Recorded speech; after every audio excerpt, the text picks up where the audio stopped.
इस साल T20 world cup है और भारतीय क्रिकेट टीम को तलाश है पावर हिटरों की। और जो आईपीएल में पावर हिटर खेल रहे हैं उनमें से बहुतों को कप्तान बना दिया गया है। तो जाहिर सी बात है, जब कप्तान बना दिया गया है तो उन पर जिम्मेदारी आ गई है और अतिरिक्त जिम्मेदारी आने से उनका खेल भी बुरी तरह से प्रभावित हुआ है। उनकी पावर हिटिंग जो है बिल्कुल हाशिए पर चली गई है। हार्दिक पांड्या को ही लीजिए, उन्होंने 42 गेंदों पर 50 रन की जो पिछले दिनों पारी खेली है, आखिरी 10 गेंदों पर कोई बाउंड्री नहीं लगा पाए। 13वें ओवर में उन्होंने एक बाउंड्री लगाई थी। और ये जो खेल है हार्दिक पांड्या के खेल से, जो नेचुरल गेम है, उससे बिल्कुल भी मेल नहीं खाता।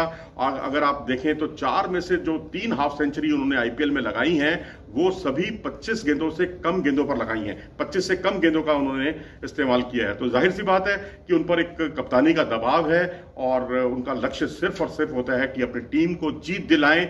हालांकि कप्तान के तौर पर यह सोच बुरी नहीं है, बहुत आदर्श सोच है, लेकिन भारत को चाहिए, टीम इंडिया को चाहिए इस वक्त पावर हिटर। और इस समय भारतीय परिवेश में हार्दिक पांड्या से बड़ा पावर हिटर कोई नहीं है। तो ये थोड़ी सी भारतीय टीम के लिए थोड़ी सी परेशानी का सबब बन सकती है ये स्थिति। और मयंक अग्रवाल को देखें अगर आप, या मयंक अग्रवाल से पहले हार्दिक पांड्या का एक और आपको आंकड़ा बता दूं कि 2020 में उनका स्ट्राइक रेट 179 रन का था और 2019 में उनका स्ट्राइक रेट 191 रन को पार कर गया। तो जाहिर सी बात है कि इस बार उनका स्ट्राइक रेट काफी गिरा है क्योंकि कप्तानी का दबाव उन पर साफ तौर पर दिखाई देने लगा है। इस बार उनका स्ट्राइक रेट है 120 रन का स्ट्राइक रेट है प्रति पारी का। और मयंक अग्रवाल की बात करते हैं, इस वक्त उन्हें कप्तानी दी गई है पंजाब किंग्स की और उनका जो स्ट्राइक रेट है लास्ट सीजन था 140.45 का और 2020 में तो इससे भी ज्यादा था 156.46 का, क्योंकि वो कप्तान नहीं थे इन दोनों वर्षों में।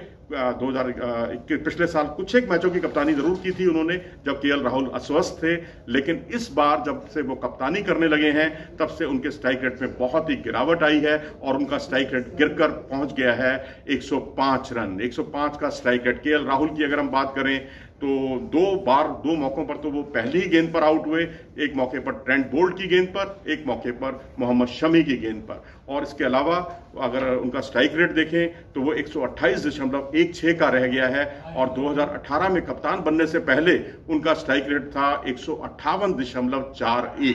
कहां 158.41 और कहां 128।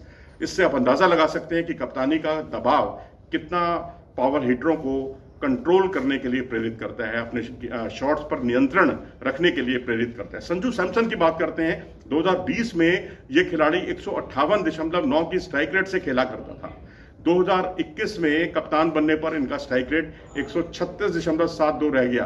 तो यानी उनके प्रदर्शन में भी स्ट्राइक रेट में गिरावट आई है। और अगर ऋषभ पंत का देखें तो ऋषभ पंत भी कभी 162.66 की स्ट्राइक रेट से रन बनाते थे।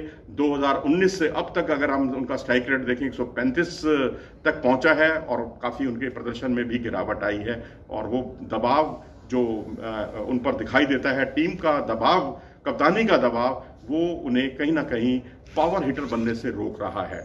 रविंद्र जडेजा की बात करें, 2021 में इस खिलाड़ी का 145.51 का स्ट्राइक रेट था और 2022 में अब 5 मैचों में केवल 66 रन वो बना पाए हैं और 117.85 के स्ट्राइक रेट से, यानी उनका स्ट्राइक रेट में भारी गिरावट आई है जब से वो कप्तान बने हैं। और पिछले दिनों धर्मशाला में आपको याद होगा उन्होंने जो एक पारी खेली थी उसमें 250 के स्ट्राइक रेट से उन्होंने रन बनाए थे और भारतीय टीम को श्रीलंका के खिलाफ शानदार जीत दिलाई थी। 18 गेंदों पर 45 रन की उन्होंने पारी खेली थी और हर कोई रविंद्र जडेजा से इसी तरह की पारी की उम्मीद कर रहा है। और अब अगर वो इसी तरीके से अपने टीम हितों में, यानी चेन्नई सुपर किंग्स को उबारने में अपना स्ट्राइक रेट गिरा देते हैं तो ये आगे के लिए उनका बहुत अच्छा अभ्यास नहीं हो रहा, खासकर ये देखते हुए कि इसी वर्ष T20 वर्ल्ड कप भी है।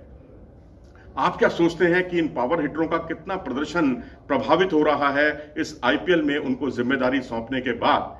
अपनी राय से हमें अवगत जरूर कराएं। अगर आपको ये वीडियो पसंद आया हो तो इसे लाइक करें और हमारे चैनल को सब्सक्राइब करना ना भूलें।